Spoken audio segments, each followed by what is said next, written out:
Practice is one of those words I use a lot, but I mean it every time I say it, even if it sort of comes out quickly. When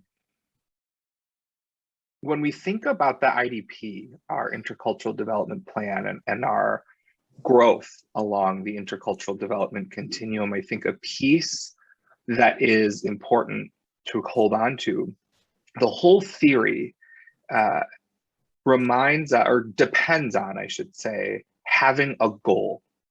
We build practice, we build capacity, we build muscle, we grow along the continuum in order to achieve a goal or realize something with greater capacity and greater complexity. So it isn't that there's simply just a moral imperative to practice justice through the adaptation mindset. The goal isn't adaptation. The goal is to build your capacity and build your complexity to move toward goals. And so for Unity Church, your goals are your ends. And specifically when I think about my work with you all, we zoom in on the racial justice and the multicultural ends. And so what those ends invite us to do is actually a practice of noticing. And to do multicultural and racial justice and racial healing work, we have to be incredibly mindful of race at all times. Not because it's politically correct, not because it's hot in the news right now, not from a place of guilt or shame or anger or pride, but because whether or not we're talking about it, race matters in all interactions, in all thoughts, and in all actions. And Ibram Kendi, in his book, How to Be an Anti-Racist, really pushes us to say, for all of us, every thought, every word, every action is either racist or anti-racist. There are no non-racist, there are no neutral thoughts or actions. And so we are either deconstructing that hierarchy of human value that says whiteness is supreme with all thoughts and actions, or we're reinforcing it. And so a practice for me, and a practice that I invite you into, is a practice of noticing.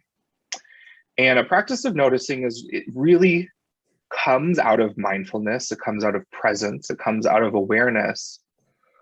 But oftentimes, practices of being mindful or being present lose their punch because we abuse presence practices to maintain status quo or to maintain calm or try to regulate the energy of ourselves or other people. And sometimes that's what we need, is to regulate our own energy. But the practice of noticing in this case is really about bringing into my awareness a sense of my own race and how I'm thinking about race in all moments. And so let's practice together. And it starts very similar to a lot of other noticing practices that folks might have. So what I want to invite you to do is, as you're able, place your feet on the ground and your hands on your lap, either palms up or palms down, whichever way sort of allows your shoulders to drop down and away from your ears. And just take 3 cleansing breaths in through your nose and out through your mouth.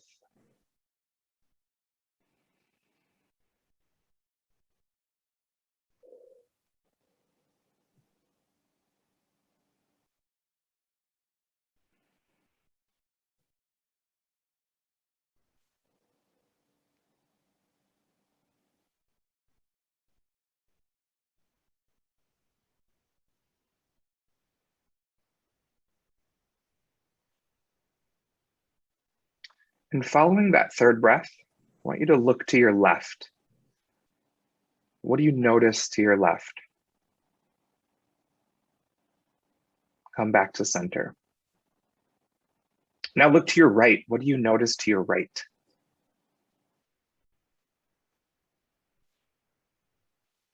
Now come back to center. As you're able, what's behind you? Notice what's behind you.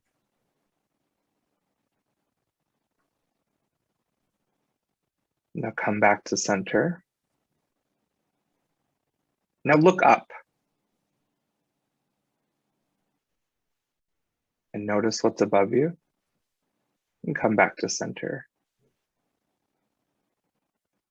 And look at the ground. Notice where your feet meet the ground and where your seat meets your chair. Notice what's holding you. Come back to center. What's right in front of you? Beside your screen, what else is happening around that screen? What's in front of you?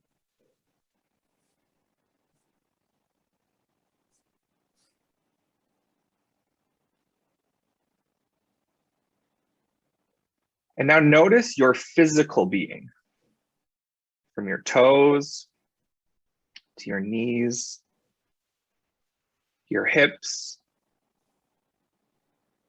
your belly, your back, your chest, your shoulders, your neck,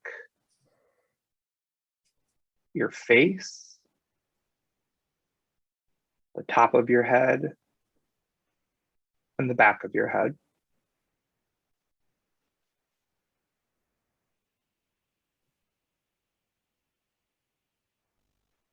And as you think about today, I want you to stay present to your physical responses as we talk about race and racism, faith formation and racial justice.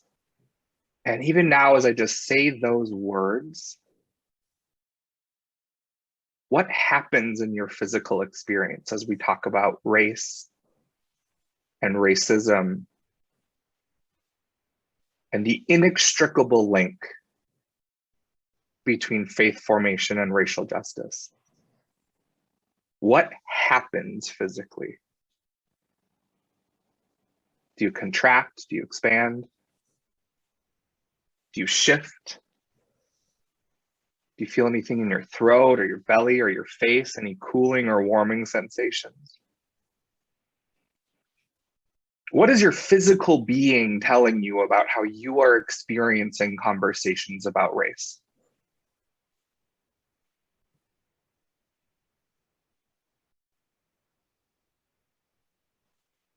Your physical being will tell you before your intellect will how you feel about the conversation that you're in.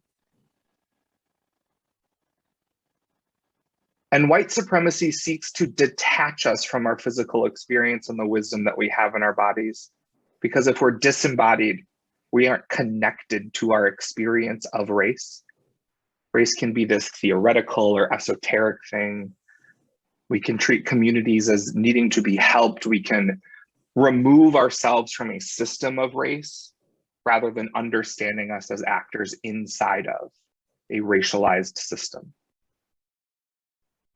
So in every moment this morning, just continue to breathe and notice, what is my body telling me about how I'm experiencing this experience? And see if you can connect it to your race, lessons you've been taught or lessons you've internalized about your experience of your own race.